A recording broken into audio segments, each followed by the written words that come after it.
어떻게 다들 괜찮으시겠어요? 다 준비들 되셨습니까? 네, 그럼 제가 간단하게 제 소개를 좀 드리고 오늘 이 오후 시간을 좀 시작하고자 합니다. 한번 인사드리겠습니다. 안녕하세요. 안녕하세요. 저는 이제 디모데학교 그 국어 선생님입니다. 국어 선생이고 그 직무로는 교감 직무를 이렇게 같이 하고 있습니다. 저희 이제 아이들 저희 집에 이제 아들이 둘이에요. 아들이 둘이고.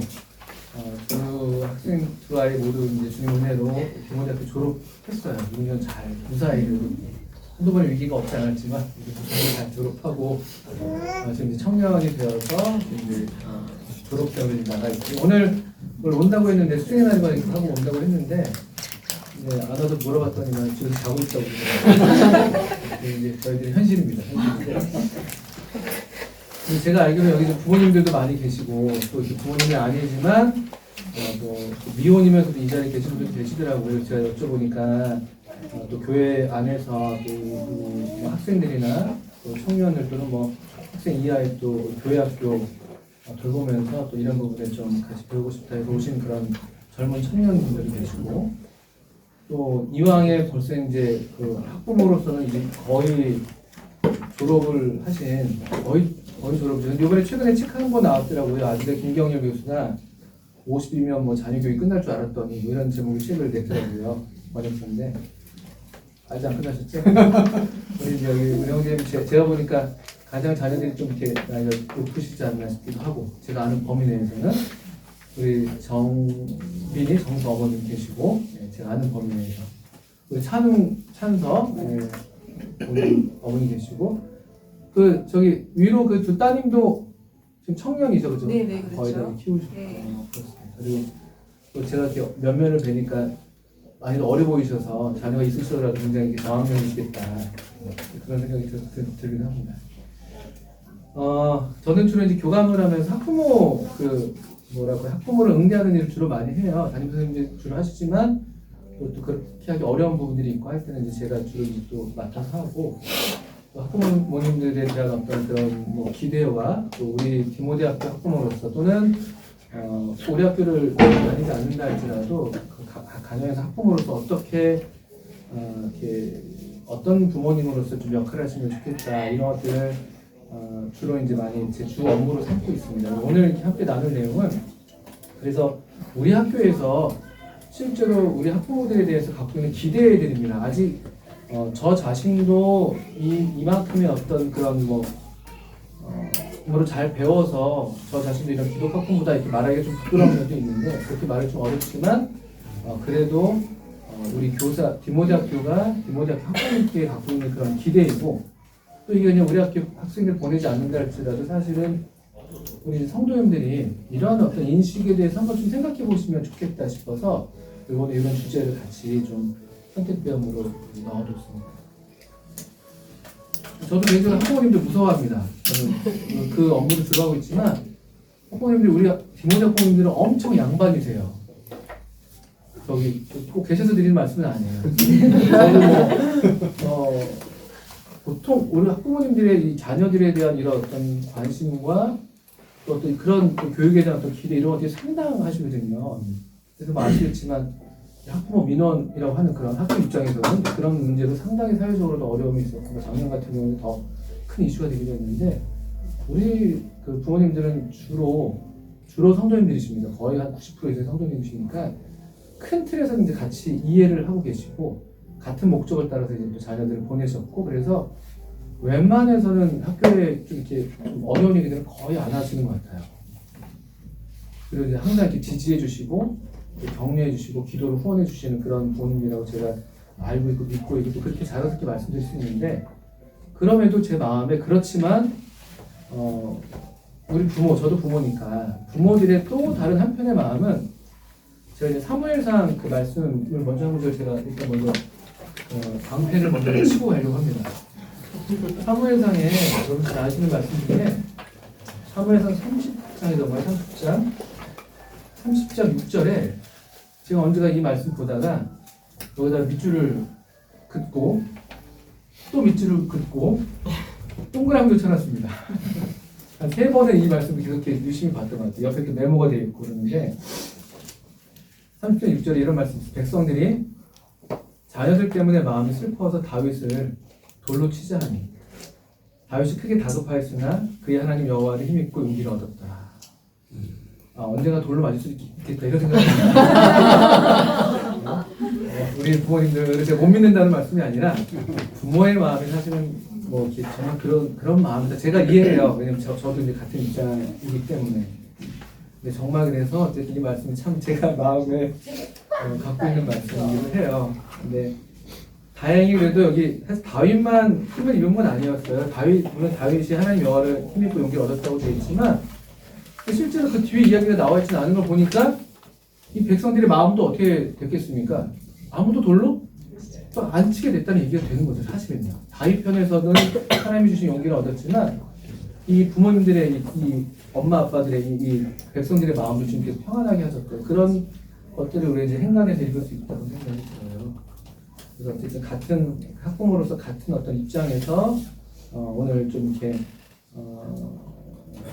좀 말씀을 나눈다고 좀 이해를 해주시고 또 그리고 혹시라도 또 부족한 게 있으면 또 말씀을 해주시고 또 제가 나누려는 말씀은 꼭 다 이것이 옳다 이것이다라고 꼭 말씀드리기는 저도 좀 주저하는 마음은 있어요. 워낙에 이런 내용들이 이제 좀 유형화하고 약간 이렇게 좀 편의를 돕기 위해서 좀 단순화하는 그런 것들이 좀 있기 때문에 그런 것도 좀 양해를 해주시면서 또 모든 걸 다 담아낼 수는 없는 우리 교육에 대해서 또는 뭐 부모님들에 대해서 다 담아낼 수 없는 면들이라는 걸 아시고 그렇지만 또 어떤 부분에 좀 도움이 되는 면이 있으시면 좋겠다는 마음이 여러분 그 핸드북에는 7쪽, 6쪽이죠. 6쪽에 제가 이제 간단한 좀 메모들을 이 시간 좀 다른 내용들을 좀 이렇게 해봤습니다.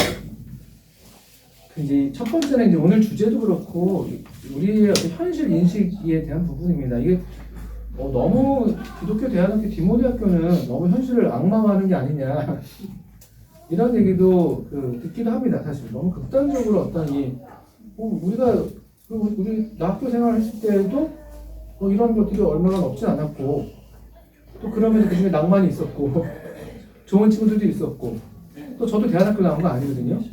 처음에 일반 학교 나왔고 열심히 뭐 이렇게 생활한다고 하고 방황도 해보고 그랬기 때문에 그랬죠. 그래서 이제 너무 그런 거 아니냐 이제 그렇게 생각할 수도 있지만 그런데 또 꼭 그렇게만 꼭 얘기할 수가 없는 거는 또 어쨌든 우리의 현실이 또 계속해서 그때와 지금과 비슷한 면도 있지만 점점 더 이렇게 좀 더 악화되는 그런 면들을 저희가 더 느끼는 것이죠. 그러니까 어쩔 수 없이 디모데학교 말씀 좀 드릴 수밖에 없는데 우리 학교 이제 10년 전에 세웠습니다. 10년 전에 주님이 이렇게 세우게 하셨는데 여러분 중에 혹시 기억하실지 모르겠어요. 90년대 후반에 한 번 이런 운동이 한 번 있었어요. 이런 흐름이 모임에서 학교가 있어야 되겠다. 그런 얘기가 있었습니다. 근데 그때 굉장히 그때 전국적으로 그때도 반응들이 꽤 있었습니다. 제가 알기로는.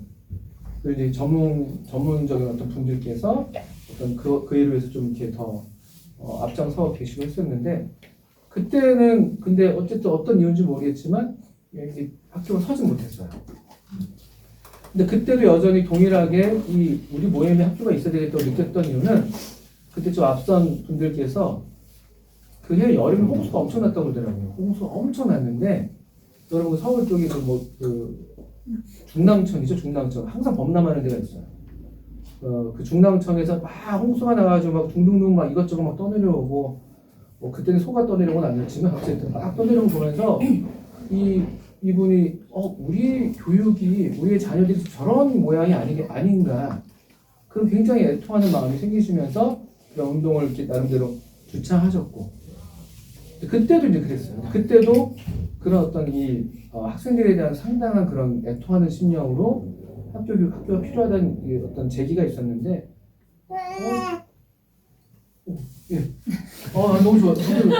아이가 근데 그때 어떤 일인지 몰라도 학교가 시작은 되지 않았습니다. 근데 그리고 우리 학교가 2010년도부터 개교 준비를 시작했어요. 근데 사실은 2010년에도 역시 같은 어떤 또 이제 그 마음에 어떤 그 애통하는 마음이 또 생긴 거예요.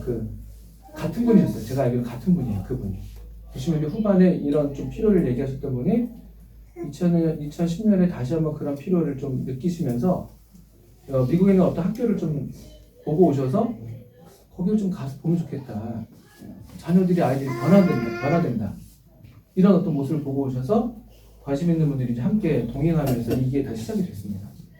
그러면서 제가 느끼기에 좀 더 왜 그때는 안 됐고 지금은 됐을까? 물론 하나님의 섭리를 다 이해할 수 없지만 좀 더 반향이 됐고 또 실제로 학교가 서게 됐던 이유는 한 그 10년 여간의 또 시간 가운데 시대가 변하는 것도 더 이제 경험하신 거죠. 사실 어떤 면에서 보면 그때는 그래도 그런 좀 앞선 분들이 그런 필요를 느꼈지만 그 정도로 어떤 심각성을 그렇게 많이 그 느끼지 못했고 또 그때는 지금만큼 막 그런 통신 매체가 발달이 안 돼 있으니까 어느 한쪽에서 일어나는 일들을 다 알지 못하는 경우가 많았는데 여러분 다 아시겠지만 2000년대 이제 그 김대중 정부 들어서면서 우리나라 이제 그 정보 강국이 됐잖아요. 정보 강국이 되면서 다 인터넷 통신망이 깔리면서 이제 우리 교육의 현실이 점점 더 민낯이 막 드러나는 그런 일들이 있었습니다. 그리고 뭐 옛날에도 있었지만 계속 이런 어떤 학생들의 어떤 불행한 현실들 이제 그런 것들이 더 부각이 돼서 그랬는지 그런 어떤 흐름을 또 따라서 학교가 2010년에 섰던 것도 있는 것 같아요. 여기서 첫 번째로 이제 그래서 이제 우리 현실에 대한 인식인데 여러분들 그 지금 자녀들이 학교를 다니고 계신 부모님들이 많은 것 같습니다. 아이들이 학교 생활에서 좀 질문을 해보신 적 있으십니까? 그치? 여러분의 학교 생활 때를 생각하지 마시고 지금 자녀들의 학교 생활. 우리 저기 이건희 형제님 혹시 아이들이 초등학교 5학년인가요? 지금? 네, 맞습니다. 재밌어하죠 학교가요? 학교 재밌어 해요. 네. 네, 초등학교 때는 대부분 다 재밌어합니다. 네. 네, 별 문제 없어요. 초등학교 저도 제가 봐도 초등학교는 그래도 아직은 괜찮은 것 같다. 물론 경험마다 다르긴 하지만 근데 이제 점점 또 이렇게 어떤 그런 안 좋은 것들도 많이 있긴 합니다만 근데 이제 중학생 혹시 자녀를 두시는 계시죠? 중고생? 갑자기 왜 여기 소명 안 드시는 거예요? 분명히 계신 걸 알고 예! 자매님 아니 자녀가 어떻게 되시죠? 자제분이 실례지만 중3 남학생인가 여학생인가? 남학생. 아 남학생 어떻게 학교 생활에 대해서 어떻게 그렇게 깊게 알지는 못해요. 일단 대화가 별로 이렇게 쉽지 않죠. 네네네. 중3 남학생 자녀가 대화한다는 거는 네. 거의 인형을 두고 얘기하는 거예요. 그래도 보실 때 좀 그래도 뭐 크게 어렵게 뭐 학교 생활하면 그러진 않죠. 네. 괜찮습니다. 남학생들 그래도 괜찮습니다. 남학생들 그나마 또 괜찮은 것도 있습니다. 되게 단순하거든요 남자들은. 네, 대부분은 뭐 크게 아마 우리 자녀들은 또 우리 성도님들이 또 부모님이니까 사실 큰 어려움들이 그렇게 많다고 많을까 싶어요. 근데 이제 가끔 이제 그런 경우도 있더라고요. 교회 안에서 너무 곱게 커가지고 너무 착한 애들이 학교 생활하면서 좀 어려운 경우들을 당하는 경우들이 사춘기 때 이제 중학교 때 좀 있는 경우들이 있고 그렇더라고요. 그렇고 우리 모임에서 이제 이런 성도님 가정 자라는 애들 대체로 그래도 행복하게 부모님이 그래도 서포트를 여러 면에서 잘 해주시니까 영적으로 정서적으로 뭐 여러 면에서 다 이렇게 잘 받아주시니까 우리의 자녀들은 좀 그런 면이 그래도 다행히 복 받은 면들이 있습니다. 근데 저도 이제 학생 캠프들을 옛날에 좀 쭉 다녀보면은 제가 여기 또 관계자가 계신지 모르겠지만 제가 우리 학교 시작하기 전에 2015년 전에 그 중고등부 캠프를 몇 군데 다녀봤었어요. 생생 캠프라는 캠프가 있었어요. 거기는 이제 정원이 그 당시 캠프 정원이 50명이었던 것 같아요. 50명이었던 것 같습니다. 애들이 엄청 좋아하더라고요. 캠프를 너무 좋아하고 그리고 그때가 뭐 2회 뭐 3회 때쯤 됐었나 싶었는데 뭐 그 초등에서 올라왔던 애들이 그대로 막 중등에서 막 그 생생을 하고 있고 그리고 또 막 그 뒤로도 막 애들이 유대가 좋더라고요. 그래서 가만 봤어요. 저는 그때 외부자니까 가만 보는데 왜 그럴까? 애들한테도 물어봤습니다. 어떻게 뭐 이런 질문들을 하는 것이죠. 집에서 어떻게 잘 지내니? 근데 좋은 애도 있고 안 좋은 애도 있었어요. 보니까 거기는 성도 가정의 자녀들도 많이 왔지만 아닌 애들도 꽤 많이 있더라고요. 그런 반응이 하나 있었습니다. 학교는 어떠니? 그러니까 학교도 역시 비슷해요. 반반. 괜찮아요 하는 애도 있고 좀 학교 힘들어요 하는 애도 있었고. 교회는 어떠니 물어봤습니다. 교회도 교회마다 다르죠. 교회마다 다른데 사실 생각보다 교회 생활에 좀 아쉬워하는 친구들이 많았었어요. 우리 실제 아마 교회 학교들이 확률이 비슷할 수도 있어요. 주일학교와 청년부에 비해서 오히려 학생회가 빈약한 경우들이 훨씬 더 많습니다. 부모들도 별로 또 어른들도 관심을 좀 많이 안 두는 경우가 많고요. 손대기도 어렵고 무섭고 뭐 이러니까 그런 것도 있겠죠. 근데 그러면서 이제 아이들이 이제 그때도 약간의 이제 어떤 그 케이스마다 다르긴 하지만 학교 생활에 또는 교회에서의 어떤 중고등부 생활에 이렇게 좀 이렇게 그런 어떤 뭐 갈등들이 경쟁들이 덜어 있어 보이더라고요. 근데 제가 마지막 질문했었어요. 여기 캠프는 어떠니? 너무 좋다는 거예요. 그러니까 왜 좋나 보니까 제가 그때 이제 그 당시에 그 생생 캠프 관계하셨던 분들 보니까 애들이 너무 우리 선생님께서 지금 부모님이 그러시는 것처럼 교회에서 너무 예뻐해 주시더라고요. 있는 그대로 그냥. 그러니까 애들이 그걸 알더라고요. 그걸 알고 한 번 오는 데도 계속 오더라고요. 그리고 그 선생님과 캠프에서 한 번 만나고 끝나는 게 아니라 계속해서 만나고 그러시더라고요. 나중에 보니까. 그런 걸 제가 봤어요. 그래서 그러면서 제가 그 당시에 생각을 못 했는데 우리 학교를 시작할 때 제가 종종 얘기했는데 기회 있을 때 말씀드리는데 제가 생생 캠프를 홍보하는 건 아닙니다. 아무 상관없어요. 근데 이제 그 캠프가 우리 학교 모델이 있었어요. 모델이. 그래서 제가 처음 학교를 시작할 때 학교가 크면 안 됩니다. 거기다 50명이 정원이었어요. 작은 캠프를 하니까 상당히 이제 유대가 좋더라고요. 여러 꼭 다 가면 된다는 건 아니지만 학교는 크면 안 됩니다. 제가 이제 우리 학교를 처음 이제 설립을 할 때 이제 여러 얘기를 하시잖아요. 보시는 게 다 가능하시니까. 그런 어떤 하나의 이제 결정도 그 중에 한 그 영향이 있었다고 말씀드리고요. 근데 상당히 많은 학생들이 사실은 우리 청소년 우리 교회에 있는 자녀들 중에서도 우리가 모르는 중에 상당히 많은 학생들이 사실은 아파하고 실험하는 학생들이 많습니다. 학교 생활을 하면서. 우리 여기 다 청소년기를 겪어오셨는데 그 중에 하나가 또 뭐냐면 우리 자녀들이 겪는 어려움은 문화적 차이가 너무 커요. 일반 학교에 다니면서 경험하는 학교 생활의 경험과 집에서 교회에서 경험하는 이 문화가 너무 차이가 큽니다. 그리고 그게 이제 그대로 사춘기에 영향을 주는 게 사춘기가 보니까 이 문화적 차이에 대한 반응의 그 어떤 정도라고 볼 수 있겠다 싶더라고요. 그 차이가 너무 클수록 사춘기를 더 심하게 겪고 그 차이가 좀 적을수록 또는 그 차이를 여전히 크지만 누군가가 중간에서 이렇게 좀 완화시켜주고 또는 더 좀 이렇게 잘 이렇게 돌봐주면 좀 이렇게 적고 크게 되더라고요. 근데 우리 자녀들이 겪는 아마도 가장 큰 어려움은 뭐냐면요. 우리 여기 계신 분들도 그런 경험이 있을지 모르겠지만 이중성이에요. 이중성.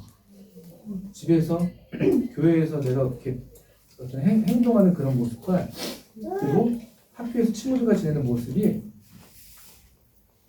달라야 될 것만 같은 그런 누가 다르게 하라고 하는 것도 아닌데도 불구하고 그렇게 할 수밖에 없는 그런 내적인 고통이 제가 볼 때 우리 모임 안에서 우리 모임에서 자란 자녀들이 많은 학생들이 꼭 다 그건 아닙니다만 상당히 클 수 있습니다. 상당히 클 수 있어요. 교회 나오니까 우리 그냥 교회 열심히 나오는구나. 또 집에서 그냥 착하잖아요. 순종적이고 보통 그러지 않습니까? 그런가 보다 하는데 이 학생들이 실제로 학교에서 어떻게 경험하는지는 우리는 사실 몰라요. 어떤 정말 갈등을 겪고 있고 우리 학생들 자녀들이 학교에서 욕할 것 같으세요? 안 할 것 같으세요? 여러분 생각하시면 됩니다. 욕 안 할 수가 없는 거예요. 그래서 자기가 욕을 한다고 말할 수도 없어. 교회 와서 이런 갈등을 겪어요. 물론 학교에서는 전혀 그런 갈등도 없을 수도 있어요. 워낙 그 문화 속에 있어요. 하나 예를 드는 건데요. 근데 가정에서는 교회에서 또 그러면 안 되는 게 있고 그러니까 이런 내적인 어떤 갈등과 자기도 모르게 위선적인 모습을 계속 보여야만 되고 그래서 약간의 일종의 자기 분열 같은 어떤 그런 느낌을 경험하는 거예요. 그리고 이제 소위 사춘기를 딱 만나면서 정체성에 대한 고민을 하게 되잖아요. 그래서 이게 확 증폭되는 게 많은 우리 소위 모임 안에서 자란 학생들의 큰 어떤 고통, 외적으로 드러나는 고통입니다. 여기에 만약에 또 다른 어떤 진짜 말 그대로 외적인 고통들이 또 작동하는 것들이 만약에 가미가 된다면 그 어떤 고통은 상당하죠. 이 신음이 있어요. 신음. 그런 것들이 우리의 현실이라고 말씀을 드리고 싶어요. 그 모임에 제가 우리 성도님들과 모임을 먼저 말씀드렸지만 여러분 늘 들어서 아시겠지만 우리 2023년도에 그 아동 행복지수 조사를 우리나라 초록우산 어린이재단에서 조사했대요. 초등학교 5학년부터 고등학교 2학년까지 2,231명 대상으로 행복하냐 물었대요. 단도직입적으로 초5부터 고2. 우리의 자녀들이 꼭 그렇다는 건 아닙니다만 그냥 참고를 하실 필요가 있습니다. 행복하냐 물어봤더니만 행복하다고 답한 애들이 몇 프로가 될 것 같으세요? 초5부터 고2. 물론 그렇다고 우리가 아이들의 행복을 다 보장해줘야 될 의무는 없습니다. 제가 볼 때. 이 시기는 어쩔 수 없이 고통하는 시기일 수도 있는 것도 있어요. 근데 그럼에도 우리가 생각하는 것 그 이상으로 너무 이 정도가 이제 더 심해졌다고 말씀을 드리는 건데요. 우리나라 조사로는 13% 정도가 난 괜찮다. I'm okay. 86.9%가 난 행복하지 않다. 행복하지 않다. 이런 얘기를 합니다. 그리고 이제 이 초5부터 고1을 일부러 타겟한 이유가 있겠죠. 왜 행복하지 않냐 물어보면 가장 큰 이유가 뭐겠습니까? 네? 학업이에요, 학업. 제가 그래서 이번에 이 주제가 우리가 물론 학교이기 때문에 그러기도 합니다만 그냥 뭐 자녀 크리스찬의 자녀 교육 이렇게 제목을 안 붙였어요. 제목 의도가 있습니다. 뭐라고 붙였죠, 제가요?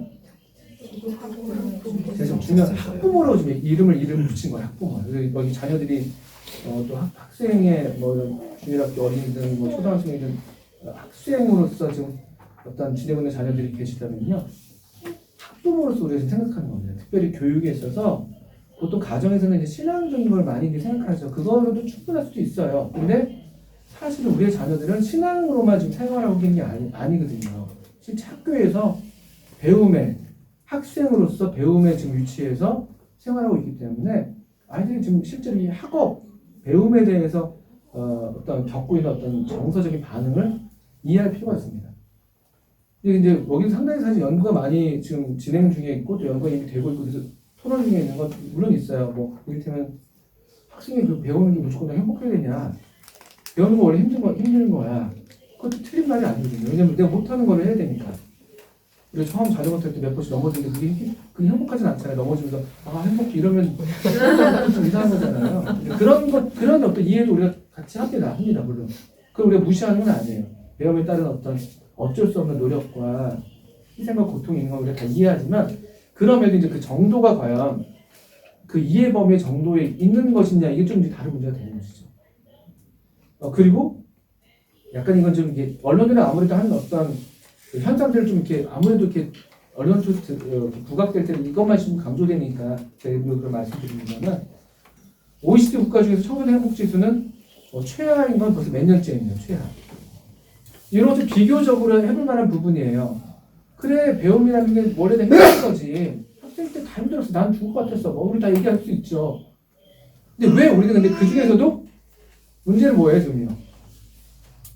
비교하는 별로 좋은 건 아니지만 그 중에서 왜 우리는 최하냐는 거죠. 이게 그냥 우리가 그냥 정상이라고 우리가 얘기할 수 있는 그것이냐 이런 문제의식을 사실 우리가 갖고 있었던 거예요. 우리 디모데학교 시작할 때도 그랬고 물론 신앙적인 이유가 더 컸고요. 어떤 이런 배움의 어떤 본질을 그때는 더 많이 생각했던 건 아니에요. 근데 실제로 10년을 학교를 하니까 학교는 배우는 곳이잖아요. 그러니까 신앙의 요소도 물론 기본이어야 되지만 그게 배움에 스며들어야 되는 것이죠.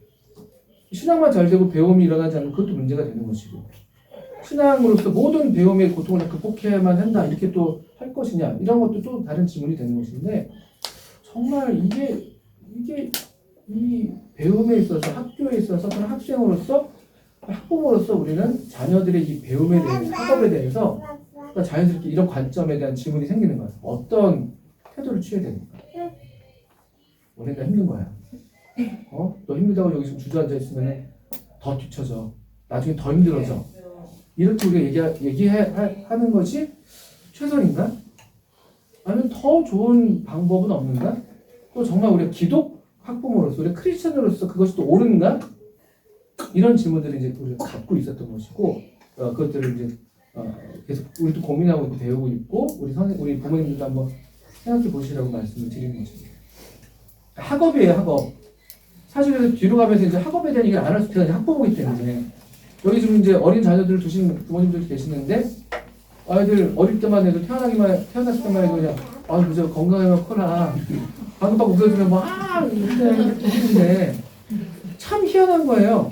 물론 우리 사회가 어쩔 수 없는 면이 있잖아요. 근데 학교를 들어가면서부터 이제 갈등들이 생기는 게 훨씬 더 커지셨죠? 저만 그런 거 아니잖아요. 왜 다 모른 척하고 계세요?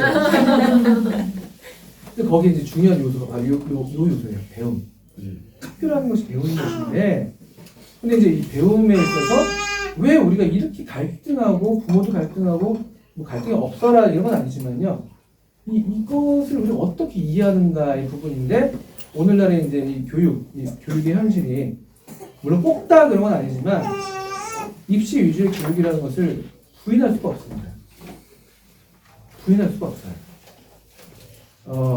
이거는 뭐 뒤에 있다가 이제 3번, 4번에서 세계관에 좀 더 말씀을 드릴 부분이 있는데요. 초등학생 때 지금 초등 자녀들을 두신 부모님들이 어떻게 자녀들의 학업을 도우고 계신지 모르겠어요. 어떻게 하고 계시죠? 요즘 제가 자매님 인스타그램 좀 보고 있습니다. 제가 좀 아는 옛날 같은 교회 있었어가지고요. 팔로우 했습니다. 공부 열심히 시키더라고요. 관심이 좀 있어. 그쵸. 그 관심 있어야 되는 게 맞거든요. 그냥 막연하게 그냥 알아서 하겠지. 학교 보냈으니까 난 할 거 다 했고 학원 좀 보내니까 난 할 거 다 했다. 이렇게 해서 그냥 끝낼 것이냐.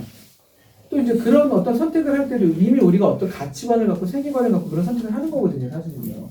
오늘 아까 오전에도 말씀을 드렸지만 세계관의 문제가 여기 다 되어 있어요, 사실은. 근데 어떻든 우리나라의 이 교육에 대해서 입시 위주의 교육이라는 것을 뭐 얘기 안 할 수가 없습니다. 그래서 뭐 일반 학교의 교사들에 대한 어떤 신뢰보다 사교육에 대한 신뢰는 훨씬 더 높은 것을 다 아셔요. 제가 오늘 여러분들 이제 학교 오는데 라디오 틀고 오는데요. 선생님들이 오늘 5월 15일이잖아요. 스승의 날인데 선생님들의 사연이 왜 안 나온지 모르겠는데 라디오에 사연을 누가 보내셨더라고요. 아이들이 이렇게 와서 스승의 날로 인사를 표현해서 너무 감동이다. 근데 학원 선생님들이 그런 사연들 많이 보냈어요. 제가 학원에 대해서 부정적으로 말씀드리는 건 아니에요. 저도 사교육에 있었어요. 네, 사교육에 있었고 일반 교육에도 있었고 지금 여기 대한 교육을 하고 있는 것인데요. 근데 우리나라의 교육의 현실이 좀 상당 부분 이제 이렇게 뭔가 지금 사교육에 필요한 역할들을 해야 될 필요가 있어요. 공부가 부족한 친구들이 있어 도와줘야죠. 학교에서 못 도울 수도 있고. 그런 면들이 있는데 그것 이상의 이제 어떤 위치를 항상 우리 어떤 그 정상적인 있어야 될 자리가 있는데 자리를 벗어나는 그런 경우들이 문제가 되는 것이잖아요. 그 말씀을 드립니다. 입시 위주의 교육이 너무 이게 강세가 되면서 오죽하면 정부가 들어설 때마다 이게 맨날 이 사교육을 손을 안 되면 차라리 다행인데 잘못되면 이제 또 난리가 나는 거고. 우리 이번에 윤석열 정부에 대해서 저는 건강한 중도 보수라고 제가 스스로 자처하는 사람인데 뭐 어떻게 보실지 모르겠지만 이거를 손을 대는 거예요. 안 될 수가 없죠. 근데 이게 잘못되면 얼마나 이 교육적인 영향이 지금 좋은 영향이 되면 좋은데 파괴적인 영향이 너무 큰 거예요. 지금 2025학년도 대학 입시가 지금 코앞이에요. 9월이면 수시 전형을 학생들이 해야 되고 11월에 수능을 봐야 되는데 이맘때 벌써 4월 말에 원래 나왔어야 되는 게 뭐냐면요. 대학마다 그 수시 입학 요강이 나와야 돼요. 그래서 학생들이 얼마나 뽑는지 몇 명을 뽑는지 내가 어디지 생각해야 되는데 지금 아직도 못 내고 있어요. 그 의대 증원부이기 때문에. 학교마다 의대의 그 포션이 아직 정해지지 않았어요. 예를 들면. 또 그러면서 왜 이런 얘기들을 이제 의대 증원부 얘기도 나왔고, 그전에는 이제 그 입시, 사교육이 카르텔이다 하면서 이제 그걸 손댔단 말이에요. 작년 수능이, 저 이제 학교에 있으니까. 작년 수능에 그래서 킬러 문항 없애라고 그랬잖아요. 준 킬러 문항 없앴어요. 근데 준 킬러 문항을 많이 만들어서 다 죽여버렸어요. 킬러 문항은 정말 죽일 놈들만 죽이는 거거든요. 킬러니까. 준 킬러는 그냥 다 쏘는 거예요. 그냥. 그래서 사실 저희 학생들도, 우리 학교 학생들도 작년에 그 이상 좀, 수능만 얘기하면 나왔을 애들인데 약간 아쉽게 나온 애들이 덜어 있었어요. 사실은. 근데 이제 그게 사교육과의 전쟁, 이런 얘기를 하면서, 이런 얘기를 하면서 이렇게 하고 있는데 그만큼 지금 사교육 시장이라는 것이 어떤 그 우리가 이해할 수 있는 어떤 범위를 훨씬 넘어서는 국가적인 어떤 아젠다로서 좀 계속 다뤄지는 그런 현실이 우리 현실이라는 것을 이게 현실이에요. 이걸 어떻게 판단하는지 각자의 몫일 수 있습니다. 근데 그걸 그대로 이제 용인하면서 갈 수 있고 여기 어떤 문제를 제기할 수도 있겠고 아니면 뭐 이게 뭐 우리의 삶이 이제 어쩔 수 없지 이럴 수도 있는 것이고요. 현실만 말씀을 드리는 거죠. 그리고 상당한 이 사교육의 비중이 너무 높아지면서 그 공교육에 대한 어떤 신뢰는 더 떨어지고 있는 건 사실이거든요. 선생님 여기 제가 학부모님들과 얘기하니까 여기 그냥 고통하는 학생, 신음하는 학부모 이렇게만 얘기했지 사실은 교사들도 엄청 좀 고통받고 있습니다. 일반 학교 교사들. 학생의 날은 이렇게 공휴일로 정해지는 게 제일 좋대요. 저도 가까이 선생님이 있는데 학생의 날에 뭐 애들 그거 뭐 너무 시끄럽고 그냥 무사하게 그냥 학생의 날에 그냥 공휴일이면 제일 좋다. 그래서 오늘은 요번에 딱 맞아서 떨어졌는데 많은 학교들이 그냥 학생의 날을 재량휴일로 정해요. 시끄러워지니까 괜히. 참 마음이 그렇고 합니다. 이게 슬픈 일입니다. 또 얼마 전에 요즘에 드라마가 하나 나왔더라고요. 저 보진 않았는데 요즘 졸업이었나 졸업? 잘 모르시죠? 드라마도 안 보시잖아요, 그죠? 다른 거 보시죠? 현재 벚꽃 튀어 이런 거 보시나요? 그게 요즘 학생들이 엄청 좋아하더라고요. 요즘 쉬는 시간마다 막 거기 나오는 음악 막 연주하고 뭐 울었다 뭐 이런 얘기 하고 있고. 근데 드라마 졸업이라는 뭐 그런 드라마가 시작했나 봐요. 한 2화가 지나갔는데 어디 무슨 JTBC가 TVN인가 뭐 모르겠어요. 근데 저도 보지 않는데 신문만 봤는데 교원단체에서 거기 그 프로에 대해서 지금 이렇게 이의를 제기했습니다. 왜냐면은 이제 학교에서 시험 문제를 냈는데 시험 문제를 내면 항상 이제 그 정답에 대한 그 약간의 이제 논란이 생기는 경우가 있잖아요. 근데 거기에 그 학원 강사가 이거 문제가 있다 이의를 제기해라라고 이제 학생을 부추긴 거야 학부모를. 그래가지고 실제로 이제 그게 논쟁이 붙어져가지고 뭐 어떻게 됐다는 거예요. 근데 왜 교원단체가 이의를 제기했냐? 공교육에 대한 신뢰도를 계속 떨어뜨린다. 이런 드라마들이. 그리고 사교육. 그리고 뭐 드라마들 또 얼마 전에 일타 강사 막 나오는 그런 드라마 있었잖아요. 일타 스캔들이었나? 제가 그 배우 남주가 남국민이었던가요, 그게? 정경호. 죄송합니다. 제가 이렇게 드라마 보진 않아요. 애들이랑 있다 보니까 교육에 대한 드라마를 좀 관심 있게 보지는 못했는데 정경호 맞죠, 정경호. 일타 스캔들. 전도연이랑. 맞죠. 참 잘하시네요. 보면요, 물론 학교 교육을 소재로 한 드라마들은 항상 있어왔지만 요즘에는 학생들에게도 실제로 학교 선생님들의 비중보다 학원 강사의 영향력이 절대적이에요. 수학하면은 우리 학교 선생님이 최고야라고 안 해요. 수학 일타 강사가 누군지 아십니까? 네, 현우진. 들어보죠, 현우진. 아주 부러워요. 현우진. 거의 신적인 존재입니다. 저도 필요할 때 애들 인강 보라고 해요. 그럼 도움을 받아야 되니까. 우리가 또 그거 못 가르치면 또 도움을 받아야 되니까. 근데 중요한 것은 뭐냐면요. 이제 다 각각의 어떤 역할들을 조화롭게 할 필요가 있는데 뭔가 지금 안 맞는 것이죠. 우리나라 교육 재정이요. 1년 우리나라 예산이 얼마나 되는지 아십니까? 교육계 있으니까 그치. 656조인가 뭐 그런 것 같더라고요. 1년 예산이 올해 보니까. 근데 여기에 교육에 대한 예산이 얼마나 되실 것 같습니까? 많은 것 같으세요? 적을 것 같으세요? 일단 감으로? 적을 것 같으세요? 이런 분이 적을 것 같잖아요. 엄청 많습니다. 96조입니다. 96조. 15% 정도 넘더라고요. 작년에는 102조였더라고요. 사실 국가에서 일반 교육에 투입하는 그 양이 엄청납니다. 사실은요. 근데 사교육 시장을 통계를 냈더니 27조래요. 그것도 적은 게 아니지. 27조고 저는 뭐 상상을 초월하는 그런 얘기인데 근데 딱 공교육에 비해서는 적어 보이니까 우리 여전히 괜찮지라고 생각하지만 근데 사교육의 27조 통계가 나온 것은 그냥 통계만 나오는 자료들이에요. 사실은요. 그 이상의 얼마큼이 더 있는지는 알 수가 없고 제가 뭐 신문기사 하나 우리 다 아시겠지만 코로나19 때 훌쩍 뛴 사교육비 이런 기사들 뭐 많이 보셨을 거예요. 평균으로 그냥 2020년에 41만 원 가정당. 이거는 근데 아마 들으시면 41만 원에 나온다고? 그렇게 놀라진 않으실걸요? 훨씬 그 이상으로 사실 우리가 생각보다 많이 지금 추출하고 있거든요. 사실. 그러니까 27조는 그것도 엄청 큰 돈인데 그 공교육에 비해서 이미 한 3분의 1 가까운 비중이에요. 그 정상적인 비중이 아니에요. 그 통계만 해도 돼요. 3분의 1?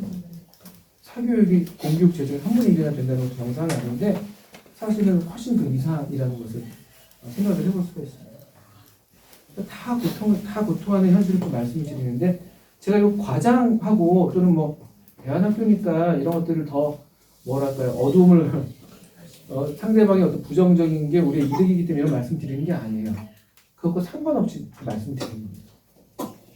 그 사실 뭐 우리 중에 그런 비슷한 경험도 있으신지 모르겠지만 저는 제가 대안교육을 하기 전부터도 이게 문제라고 생각했었어요.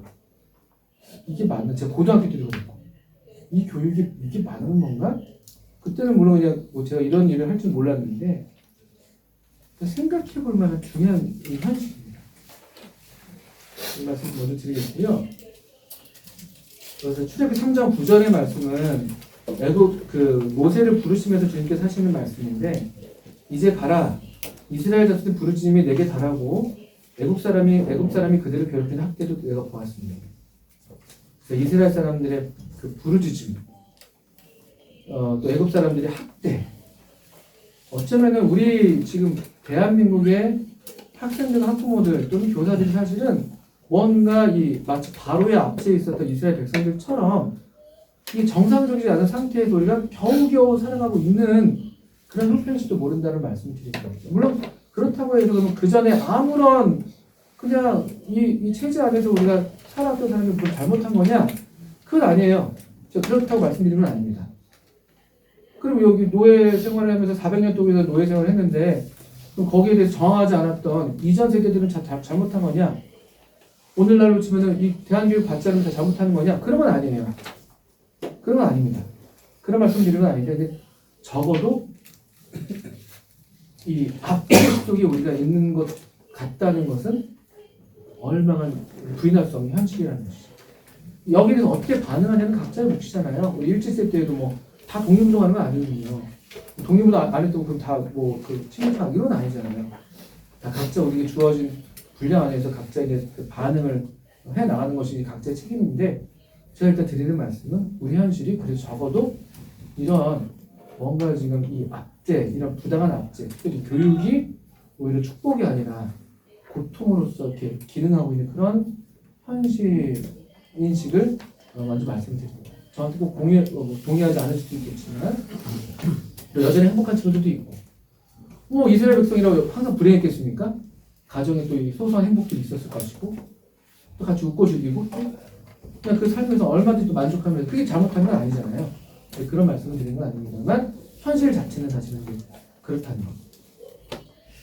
두 번째 이제 좀 중요한 부분이 점점 이제 학부모 얘기를 좀 드려야 되는데요.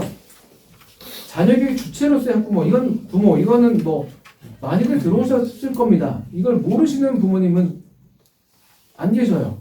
제가 알기로는 우리 적어도 우리 모임의 성도님들이라면요, 교회 안에서 잘 이렇게 가르쳐지고 있고 가정의 중요성을 배우고 계시니까요. 신명기 6장 4절부터 9절은 그 유명한 들으라, 이스라엘아 들으라, 그 쉐마라는 그런 말씀이죠. 이스라엘아 들으라, 우리 하나님 여호와는 오직 하나인 여호와이시니. 이거 한번 말씀씩 보실까요? 보시겠습니다.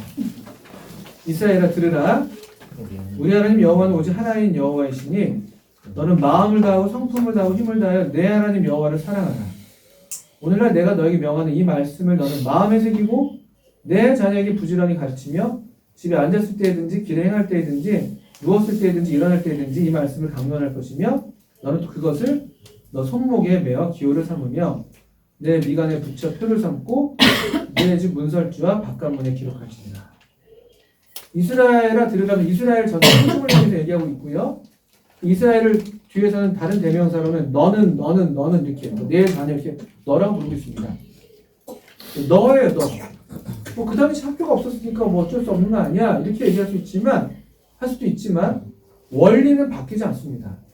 이 하나님 말씀의 원리는 이스라엘이라는 하나님 백성에게는요, 특별히 더더군다나 하나님 백성이 이 하나님 백성의 어떤 정체성으로서 이게 유효한 말씀이 되는 것입니다. 이스라엘 백성이 하나님의 백성이요. 오늘날 우리 성도들이 그리스도인이 하나님의 백성이잖아요. 하나님 백성 공동체로서 역시 그 비슷한 원리를 갖고 있는 것인데요.